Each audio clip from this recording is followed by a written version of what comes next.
Et tout cela se ressentait dans mon travail. Sans m'en rendre compte, j'étais devenu négligent. Ah oui, la vie m'avait ouvert cette voie de l'amour et des peines.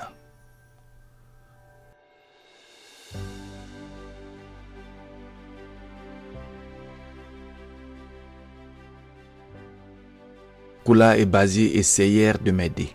« Mon vieux, dit Kula, qu'est-ce qui se passe? Tu as complètement changé. Tu es devenu triste et tu travailles mal.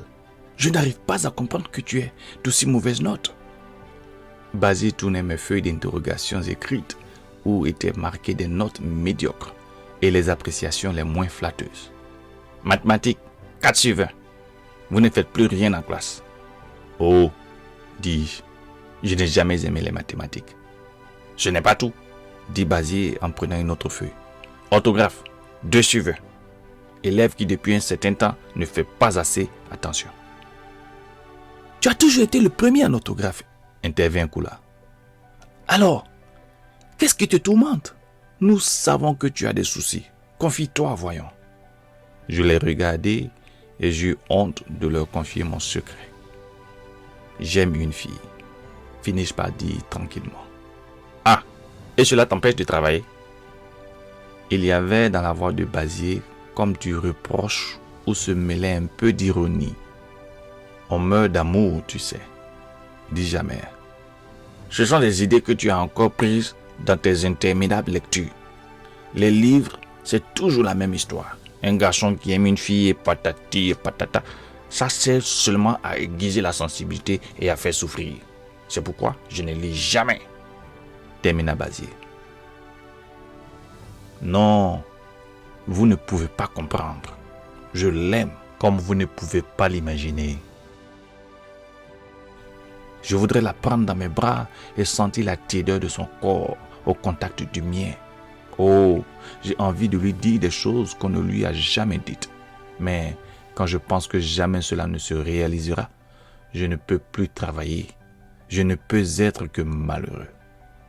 Tu es stupide, voyons. Quel mal y a-t-il à aimer? Dit Bazier. Tu l'aimes. Prends-la. Vois-tu, nous ne sommes plus au temps où on envoyait des billets doux à la bien-aimée. Il faut un peu de cran, voilà tout. Aborde-la carrément et dis-lui ton amour. J'admirais ce point du caractère de Bazier. Il savait ce qu'il voulait. Et c'était un garçon extrêmement tenace. Il était sans doute le plus mûr de nous trois. Il semblait être en rapport direct avec la vie et ses problèmes. Ce n'est pas si facile, dis-je en réponse à Bazier. Sais-tu, eh bien, repartit Kula, que tu es décevant quelquefois. Il faut que tu saches que la réalité est bien différente du rêve. Et être homme, c'est arriver à résoudre ces problèmes ou tout au moins les affronter courageusement. Au fait, quelle est cette divine personne qui hante ton esprit jour et nuit? Muriel.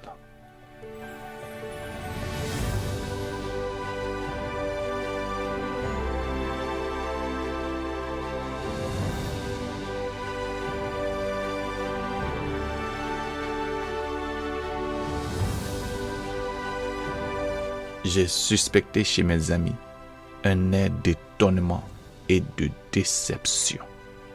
Eux aussi connaissaient Muriel. Ils connaissaient sa désinvolture, son insolence vis-à-vis des garçons, ses grands airs de fille aux parents aisés. Kula prit sa voix de philosophe. Eh bien, je crois sincèrement que cette fille n'est pas faite pour des garçons comme nous. J'ai bien écouté mes amis, surtout la dernière tirade de Kula. Mais j'étais persuadé que rien ne pouvait me faire oublier Muriel. Cependant, avec l'aide de mes amis, je me remis au travail. Je compris que dans ma pénible situation, le travail pouvait être une consolation. Alors, les professeurs reconnurent leur ébinto des années précédentes. La vie redevint à peu près comme autrefois. Le samedi soir, quand Monique n'était pas là, j'allais me promener en compagnie de Basie et de Kula. Quelquefois, nous empruntions des vélos et faisions d'assez longues promenades. Ce fut ainsi que Kula et moi connûmes le village d'Azureti. Ce soir-là, Basie était absent. J'avais réussi à avoir une vieille bicyclette et j'avais remorqué Kula. Le soir avait des couleurs éclatantes. La brise venant de la mer était douce et caressante. Nous roulions lentement quand derrière moi, Kula s'écria soudain. « Arrête ton vieux taco !»« Pourquoi donc ?»« J'ai vu un billet de 100 francs. Tu as roulé dessus sans le voir. »« Quelle chance !» m'exclamai-je. Mais j'ai un oncle qui affirme que c'est mauvais de ramasser de l'argent car on m'appelle toujours plus qu'on en a ramassé. « Tais-toi, oiseau de mauvais augure. Dis donc, nous pourrons nous offrir 2 billets de cinéma ce soir. » C'est ce que je me disais moi aussi. Nous descendîmes de la bicyclette juste après avoir dépassé le cimetière d'Azureti.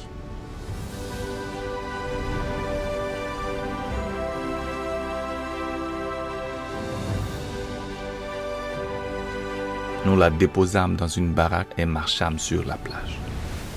Nous nous amusions à poursuivre les petits crabes que les vagues rejetaient sur le sable.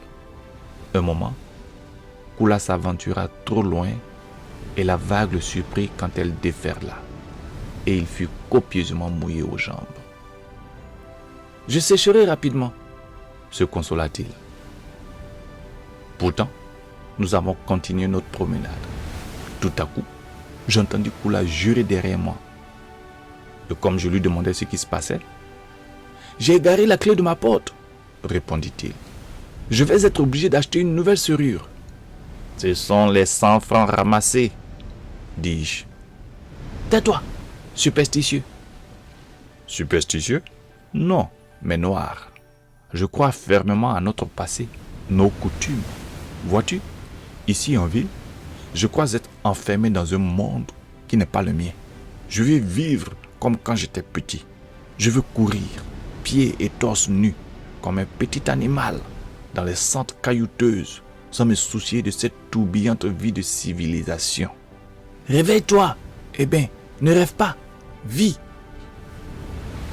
Comment vivre quand l'existence ne répond pas à mon idéal? Au fur et à mesure que je grandis, je trouve les choses toutes différentes de ce que j'avais cru. On a presque réussi à me convaincre que j'ai pris la vie trop au sérieux et qu'il ne le fallait pas. On a peut-être raison. Je me fais des soucis pour des choses qui émeuvent si peu de gens. Par exemple, comment concevoir que la nature profonde du nègre n'est plus qu'une illusion à laquelle ne croient guère que quelques romantiques? Je sais, l'heure n'est plus loin où je vais renier ma nature non par volonté, mais parce que la civilisation des Blancs me l'aura fait oublier. Vouloir conserver sa négritude, j'entends par là le propre du nègre, c'est-à-dire sa manière particulière de vivre, d'être, est pratiquement impossible. Il faut donc prendre la vie actuelle comme elle est et essayer de suivre son rythme. C'est là qu'interviennent les problèmes, car il faut surtout savoir s'adapter à la vie que la civilisation nous impose. Et mon cas est dramatique, parce que ma nature ne me permet pas de m'adapter à la vie que propose mon temps, alors que déjà, malgré moi, la tradition m'échappe. Eh bien, il faut guérir. Si ma maladie est incurable, elle est curable.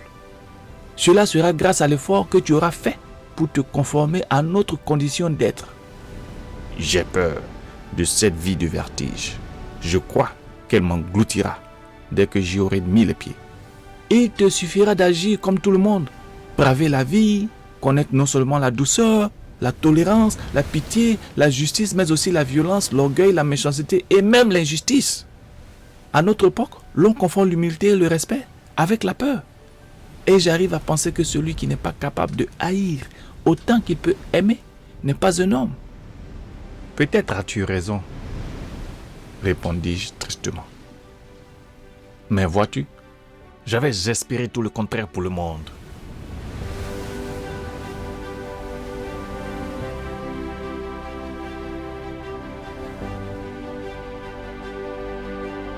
Tout en bavardant, nous avions continué notre promenade et étions arrivés à Azureti. C'était un tout petit village avec de vieilles paillotes en bambou, quelques murs lézardés de cases en briques. Azurity m'est apparu comme un village mort, bercé dans sa léthargie cadavérique par le bruit puissant des vagues qui annonçaient la barre et qui était un étrange air mélancolique. Cet air puissant et violent, mélancolique par son refrain continuel, je l'avais longtemps écouté et j'en étais comme étourdi. Plus tard, comme la nuit tombait, nous retournâmes à Bassam.